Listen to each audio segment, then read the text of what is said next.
내 차 긁혔을 때 사진 3장으로 견적 비교 끝. 내 차 수리 고민의 순간 카닥과 함께합니다.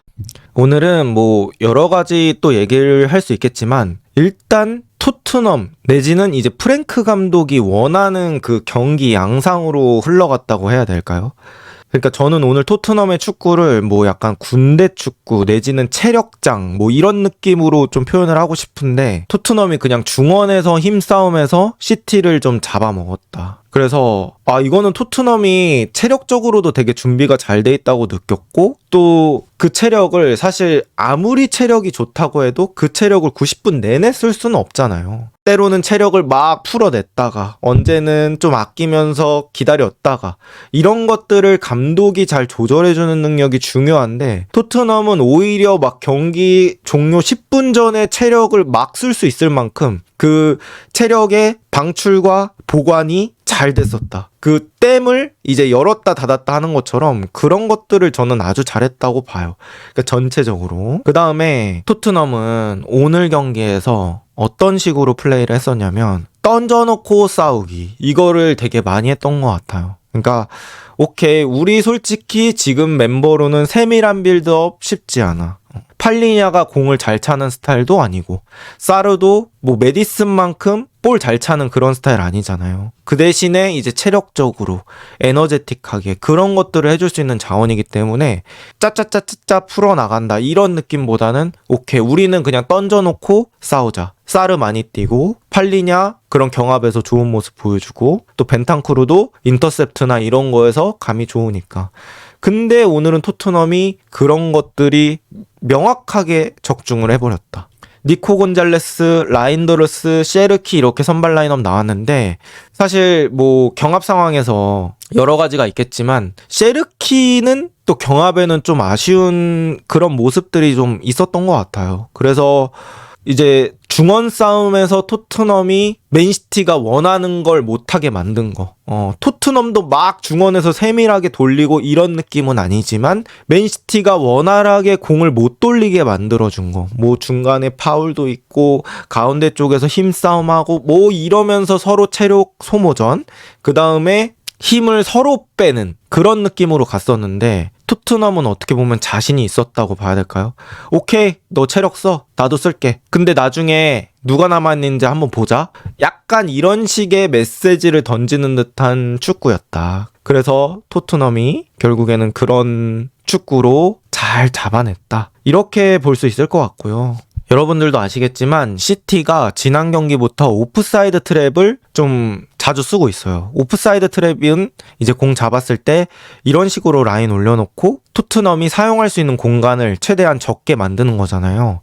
근데 오프사이드 트랩이 또 쉽지 않은 게 뭐냐면 토트넘이 뭐 이 상태로 공을 잡고 앞으로 돌았을 때 여기서 패스 나가는 타이밍이랑 공격수가 뛰는 타이밍이랑 딱 맞아야 돼. 근데 이제 여기서 패스를 방출하는 선수는 생각의 속도가 되게 빨라야 되는 거죠. 사실상 압박에 풀어 나오면서 돌자마자 패스를 해야 된다는 판단을 해야 되는 거잖아요. 그래서 이 돌아서는 선수한테 되게 어려운 과제가 될 수 있는데 오늘 토트넘은 이 오프사이드 트랩에서 나오는 어떤 리스크를 잘 이용했던 것 같아요. 뭐냐면 바로 이 공간을 이용하는 건데요. 이제 오프사이드 트랩을 하면 이 센터백 라인이 많이 높아져 있기 마련이고 그렇게 되면은 골키퍼와 이 센터백 라인의 사이의 공간이 벌어지게 되죠. 그럼 여기다가 자꾸 공을 떨구는 거야. 오프사이드 트랩을 쓰는 팀들은 골키퍼의 스위핑 능력도 중요하잖아요. 나와서 걷어내주는 거. 근데 오늘 트래포드가 약간 뭐 얼탄 것도 있고 멘탈적으로 흔들리는 모습들이 있었거든요.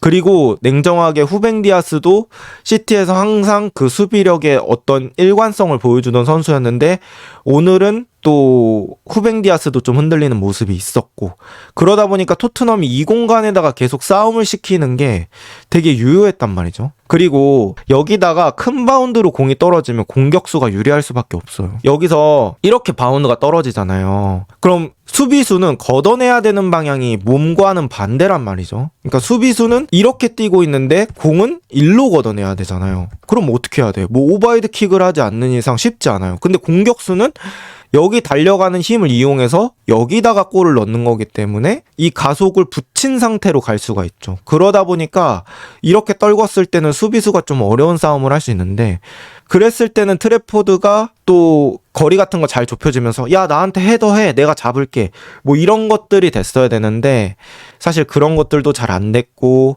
또 트래포드도 이번 시즌에 영입된 골키퍼다 보니까 이런 호흡적인 측면에서 이 센터백 라인과 아직은 합이 잘 맞는 느낌이 아니었습니다. 그래서 이런 측면에서 시티가 좀 고전을 많이 하지 않았나, 일단 그렇게 볼 수 있을 것 같아요. 그리고 또 제가 말씀드리고 싶은 부분은 토트넘처럼 축구하는 게 결코 쉬운 축구는 아니라고 생각합니다. 왜냐하면 저는 뭐 수비적으로 무실점하는 거, 뭐 수비로 버티는 거, 물론 이제 어려운 일이긴 하지만 그것보다 더 어려운 게 뭐냐면, 이렇게 수비적으로 준비를 해왔을 때 득점하는 게 진짜 어려운 거거든요. 그러니까 수비는 할 수 있어. 근데 수비하면서 골을 넣는 건 아예 차원이 다른 얘기라는 거죠.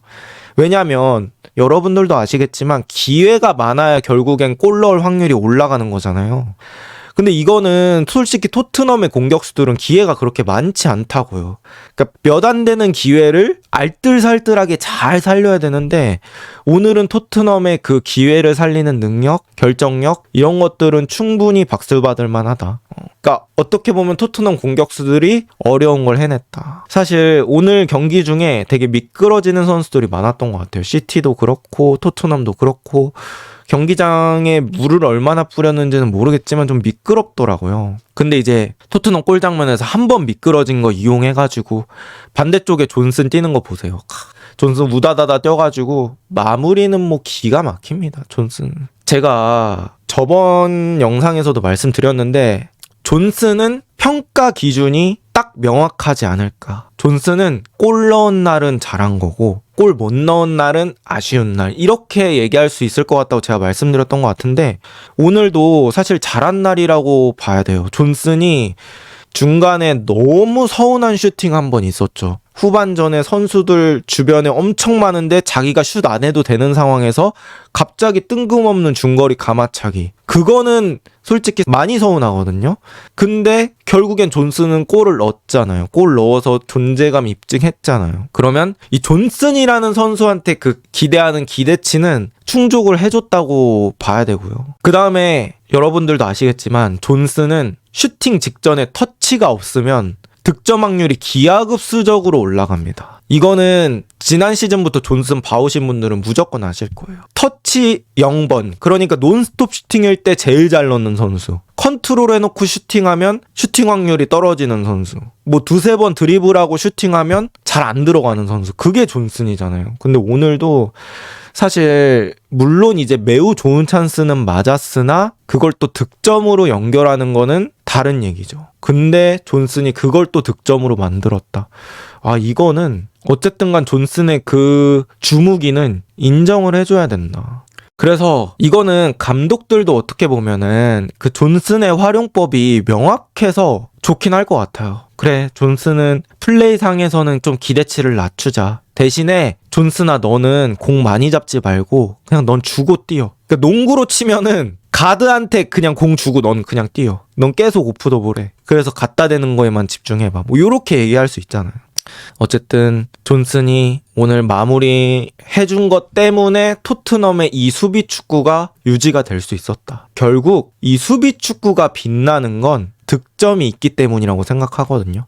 골을 넣어야 수비가 의미가 있다고 생각해요. 물론 이제 시티 원정에서 무승부한 것만으로도 토트넘은 성과는 맞습니다. 하지만 골로서 완성되는 게 저는 수비 축구라고 생각을 해요. 근데 이제 공격수들이 골을 넣어줬기 때문에 토트넘이 이 축구를 꽃피울 수 있었다. 잠깐! 운전자면 꼭 필요한 정보니까 스킵하지 마세요. 운전하다 쿵 했을 때 수리 걱정에 눈앞이 캄캄하시죠? 수리비가 얼마일지, 어떤 업체가 잘하는지, 보험 처리를 할지 말지, 이제 고민하지 말고 카닥하세요. 카닥 앱에 사고 부위 사진 3장만 올리면 주변 공업사에서 견적서를 보내줍니다. 업체에서 보내준 수리비, 후기, 수리 사례들을 비교해보고 맡기고 싶은 곳이 있다? 그럼 예약만 하시면 됩니다. 저는 개인적으로 공업사 사장님이랑 대화하면서 가격 깎고 이런 거 잘 못하는 성격이거든요. 근데 이건 견적이 쫙 오니까 마음 편하게 고를 수 있어서 좋았습니다. 당연히 무료이고요. 영업전화 일절 없습니다. 내차 수리, 사진 3장, 견적 비교, 카닥 꼭 기억하세요. 마지막으로 엔진오일 3만원 할인 쿠폰도 준비했으니까 고정 댓글 확인하세요. 아, 그리고 오늘 맨체스터 시티는 사실 냉정하게 말하자면 이길 자격이 없었다. 이렇게 좀 말씀을 드려야 될 것 같아요. 사실 맨체스터 시티가 지난 경기 얼마나 좋았습니까? 지난 경기에서 기대치를 막 이만큼 올려놨어. 그리고 지난 경기 또 경기 내용도 되게 재밌었고 시티가 원래 하던 그 지공 축구가 아니라 다이렉트한 것도 섞어가면서 아, 이번 시즌은 좀 다른 느낌이 있는데 이렇게 생각을 했는데 오늘은 사실 뭔가 전술적인 것도 당연히 있겠지만 선수들 중에서 진짜 잘했다고 얘기할 수 있는 선수가 거의 없는 것 같아요. 패스 미스도 많고 체력적으로도 토트넘한테 좀 밀리는 것도 있고 뭔가 정신을 못 차리는 느낌? 되게 어지러워하는 것 같아. 되게 혼란스러워하는 것 같아요. 그래서 시티가 그런 것들이 오늘 뭉쳐지지 않았다. 그러니까 선수들끼리도 생각이 뭔가 다른 느낌? 누구는 움직이면서 받고 싶어하고 누구는 서서 받고 싶어하고 뭐 이런 것들. 그러니까 선수들끼리 뭔가 연결이 안 돼 있다는 느낌이 들었고요. 그리고 이제 시티에서 흔히 말하는 미들맨들도 좀 흔들리는 모습. 후벤 디아스 같은 선수들은 시티가 위기일 때도 자기 몫은 해주는 그런 느낌의 선수였는데 오늘은 그런 철벽 같은 그런 느낌은 또 부족했다고 볼 수 있을 것 같고요. 그리고 트래포드 두 번째 골 미스는 그거는 너무 아쉬웠습니다. 사실 그거는 사실 시티가 먹히지 않아도 되는 실점이에요.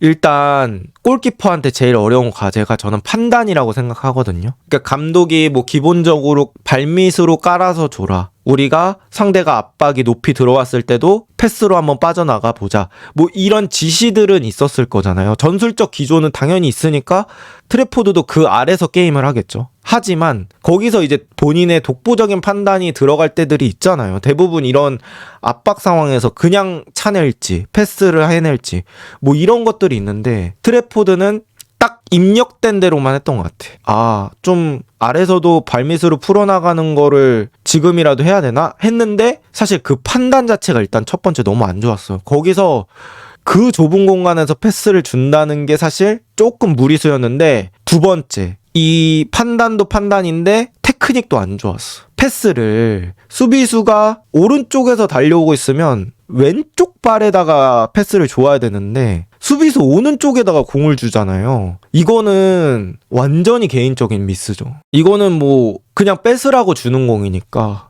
맨시티가 거기서는 좀 자멸한 부분도 있지 않나 이렇게 생각을 할 수 있을 것 같습니다. 그래서 제가 봤을 때는 결국에 시티가 오프사이드 트랩을 시즌 내내 이제 정착을 시키려고 한다면 트래포드의 스위핑 능력, 그러니까 나와서 걷어내주는 능력, 뭐 뒤에서 볼 돌리는 능력, 볼을 처리하는 능력, 이런 것들은 필수적으로 개선이 되어야 한다.